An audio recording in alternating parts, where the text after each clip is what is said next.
నాకు వినపడలేదండి. హల్లెలూయా. మీకు వినపడ్డదా? మీకు వినపడితే చేతులెత్తి స్తోత్రం చెబుదామా? ఏదేమైనా దేవుడు మనం ప్రేమించి నడిపిస్తున్న విధానాన్ని బట్టి వందనాలు. దేవుని సముఖంలో ఒక దినం గడపడం ఈ దినాల కన్నా శ్రేష్టమైన వాక్యం ఉంది. మరి ఆరాధన క్రమంలో ప్రతి వారు పొందుతున్న విధానాన్ని బట్టి ప్రభువుని స్తుతిస్తున్నాను. ఆదివారం అనగా పునరుద్ధాన దినము. పునరుద్ధాన బలము ఎరుగని వ్యక్తులు సమస్తమును వెంటగానంట ఎంచుకున్నాడంట. హల్లెలూయా. అలాగే ఎంచుకున్నాడంట అమ్మా.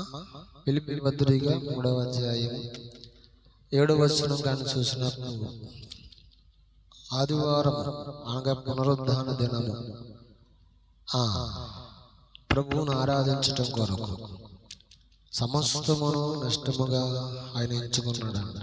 చూడండి, అయినను ఏవేవి నాకు లాభకరము లై ఉండునో వాటిని క్రీస్తు నిమిత్తమును నష్టముగా ఎంచుకుంటుని నిశ్చయముగా నా ప్రభువైన యేసుక్రీస్తును గూర్చి అతి శ్రేష్టమైన జ్ఞానము నిమిత్తమును సమస్తమునంట నష్టముగా ఎంచుకున్నాడంట. స్తోత్రం చెప్పండి. క్రీస్తుని సంపాదించుకొని ధర్మశాస్త్రమూలమైన నా నీతిని కాక క్రీస్తునందలి విశ్వాసము వలనైన నీతి అనగా విశ్వాసమును బట్టి దేవుడు అనుగ్రహించు నీతి గలవాడునై ఆయన యందు అగపడు నిమిత్తము ఏ విధము చేతనైనా మృతులలో నుండి నాకు పునరుద్ధానము కలగవలెనని. దేనికంట?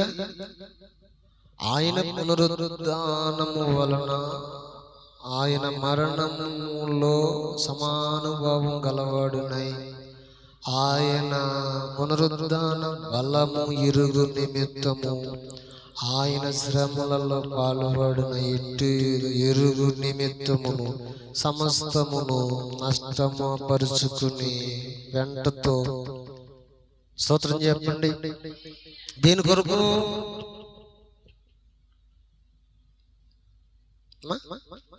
11వ వచనంలో ఉంటుంది. దేని కొరకు? ఏ విధము చేతనైనా మృతుల్లో నుండి నాకు పునరుద్ధానము కలగవలనని ఆయన మరణము విషయంలో సమాన భావం గలవాడునై పునరుద్ధాన బలము ఎరుగు నిమిత్తమును. స్తోత్రం చెప్పండి.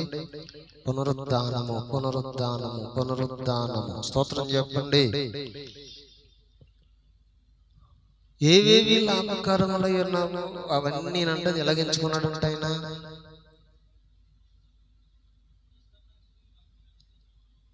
మనం ఎంచుకోగలము. దేని కొరకు? 11వ వచనంలో ఉంటుంది. ఏ విధము చేతనైనా మృతులలో నుండి నాకు పునరుద్ధానము కలగవలెనని ఆయన మరణం విషయంలో సమానుభావం గలవాడునై ఆయన పునరుద్ధాన బలము ఎరుగు నిమిత్తము. హల్లెలూయా. దేవుని పునరుద్ధాన బలము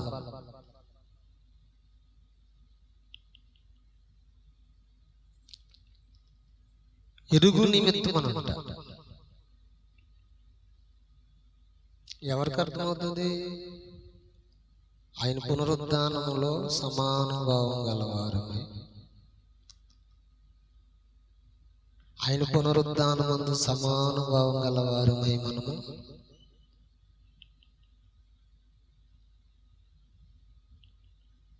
ఆయన పునరుద్ధాన బలము ఎరుగు నిమిత్తమును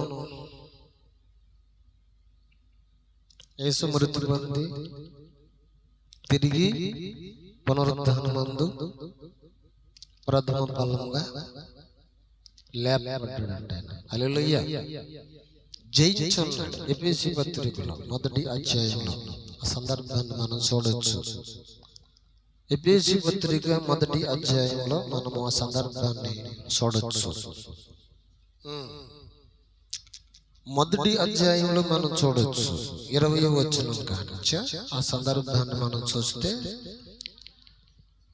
ఆయన బలాతిశయము చేత క్రీస్తును మృతుల్లో నుండి లేపి సమస్తమైన ఆధిపత్యము కంటే, అధికారము కంటే, శక్తి కంటే, ప్రభుత్వము కంటేను యుగము యందు మాత్రమే కాక రాబోయే యుగమందును పేరు పొందిన ప్రతి నామము కంటే ఎంతో ఎచ్చుగా పరలోకమందున్న ఆయనను తన కుడి పార్శ్వమున కూర్చుండబెట్టుకుని ఉన్నాడు. స్తోత్రం చెప్పండి.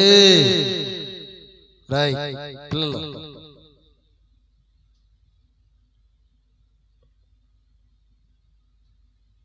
ఎఫెసీ పత్రిక మొదటి అధ్యాయం 20, 21, 22, 23 మనం చూసినప్పుడు,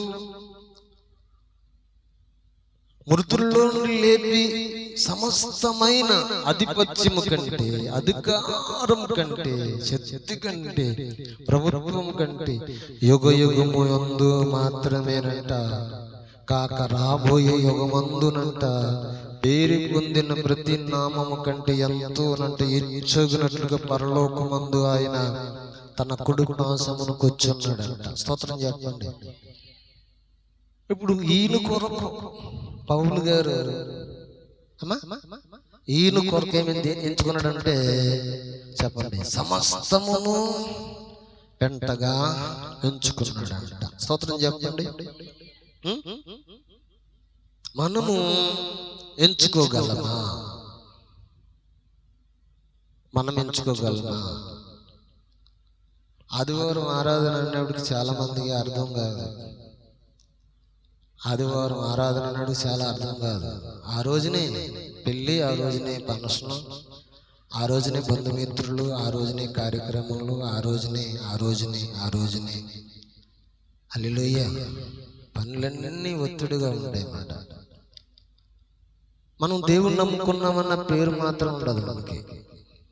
బాప్తిజం పొందుకున్నామన్న పేరు ఉంటుంది, మందిరానికి వెళ్తున్నామన్న పేరు ఉంటుంది.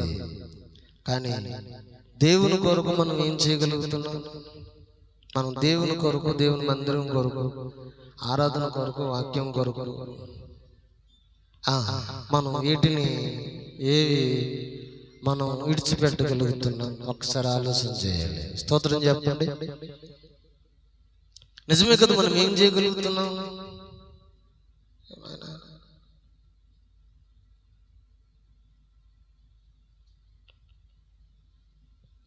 ఈ రోజున పరిశుద్ధాత్మ దేవుడు మనం తెలియజేస్తున్నమాట, మనం ఏమి చేయగలుగుతున్నాం దేవుని కొరకు? అమ్మా, మనం దేవుని కొరకు ఏం చేయగలుగుతున్నాం? ఎలాగా మనము నడుచుకోగలుగుతున్నాం? ఎలాగ మనము ప్రవర్తించగలుగుతున్నాం?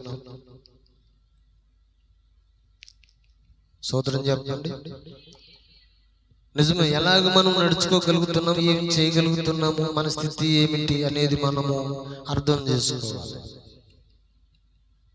ఆలోచన చేయాలి. నీ తోడు లేక, నీ ప్రేమ లేక వేలలోనూ ఏ ప్రాణి నిలువలేదు. అడవి పూలే నీ ప్రేమ